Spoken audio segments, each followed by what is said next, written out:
প্রিয় ভিউয়ার্স, আজকে আমার এই শশা গাছগুলোকে তরল সার দেব। ইতিমধ্যে একটা ভিডিও দিয়েছিলাম, স্মার্ট বয় শশা চাষ করেছি এবং এই তরল সার কিন্তু খুবই কার্যকর। এগুলো ফুল ফল ধরার পরেও কিন্তু দেওয়া যায় এই তরল সার। তো আজকে দিব এই তরল সার। এটা যেটা করছি সমস্ত সারগুলো মেশানো আছে, আর এটার ভিতরে হচ্ছে খৈল পচায় রাখা হয়েছিল আনুমানিক 10 দিন আগে, কমপক্ষে 7 দিন ভিজাতে হবে মাস্ট। কারণ 7 দিন না ভিজালে এটার ভিতর কিন্তু একটা মাছ গ্যাস তৈরি হয়। তো এখন ওই সারের সাথে কি করব, দিয়ে খৈলের পানিটা মিশাই দেবো। বাবু একটু মিশাই দাও। তো মিশাই কি করব, প্রতিটা গাছে 1 পোয়া করে দেব।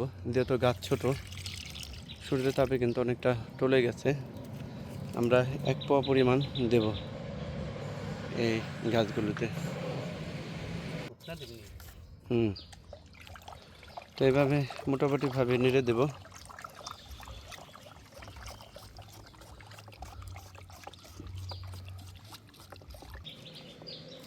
যেটা বলছিলাম যে কমপক্ষে 1 পা কিন্তু দেওয়া লাগবে।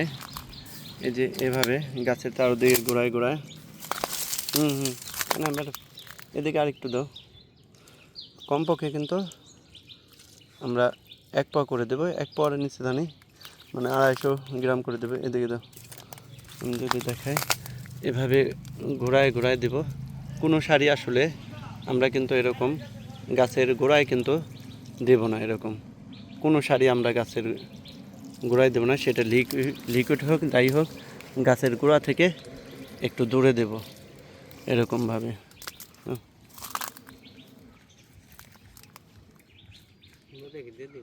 না ওই দিকটা না দিলেও হবে। তো প্রচণ্ড রোদ আজকে হঠাৎ করেই। তো আশা করি গাছের গ্রোথ মাশাআল্লাহ ভালো হবে। চারো ওইদিকে দাও গোড়ায়। হয়েছে। তারপরে এটা দাও, এরকম করে গোড়ায় গোড়ায় দিবেন।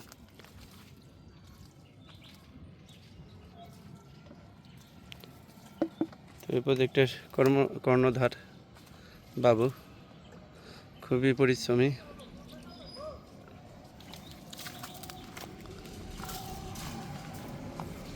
আমি একটু বেশি দিচ্ছি, 1 পোয়ার বেশি, 250 ml-এরও বেশি দিচ্ছি। তো এই গাছগুলো কিন্তু টেনশন করার কোনো কারণ নাই। এখনও যদিও রোদের একটু ঝিমাই গেছে, রোদ কমে গেলে কিন্তু আবার সতেজ হয়ে যাব। তো গাছগুলো কিন্তু অনেক মোটামুটি হেলদি এবং ফ্রেশ আছে, এবং আশা করি এই অল্প একটু জায়গা থেকে কিন্তু ভালো একটা ফলনের আশা করতেই পারি, আশা করা যায়। দেখেন গাছগুলো গ্রোথ সুন্দর। শশা গাছের সময় গ্রোথ রাখতে হয়। আর হচ্ছে কিছু গাছে কিন্তু গ্রোথ রাখার কারণে কিন্তু অনেকে কিন্তু ফুল ফল আসে নাই, কিন্তু আমি ফুল ফল আসার জন্য কিন্তু সেই ছোট সময়ই তরল লিকুইড সার NAC গোল্ড দিয়ে দিছি। NAC গোল্ডটা হচ্ছে ন্যাশনাল কোম্পানির। তো আমার কাছে কিন্তু অলরেডি জালি চলে আসছে কিন্তু।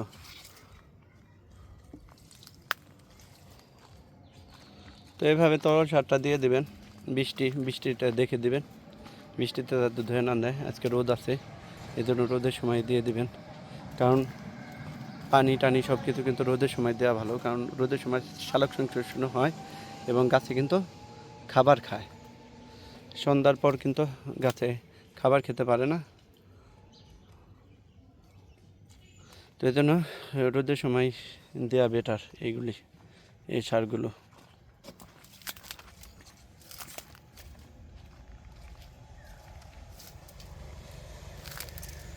তো এভাবে প্রত্যেকটা গাছে দিয়ে দেব। এই সাইডে মাচার কাজ শেষ, তো এদিকেও শশা। যদি দেখাই, এদিকটায় কিন্তু জালি চলে আসছে, যেটা বলছিলাম। এই যে জালি এদিকে, এটা সেই বহুল আলোচিত স্মার্ট বয় শশা। আপনি পরিচর্যা করতে পারলে একটা গাছ থেকে অনেক শশা চলে আসবে।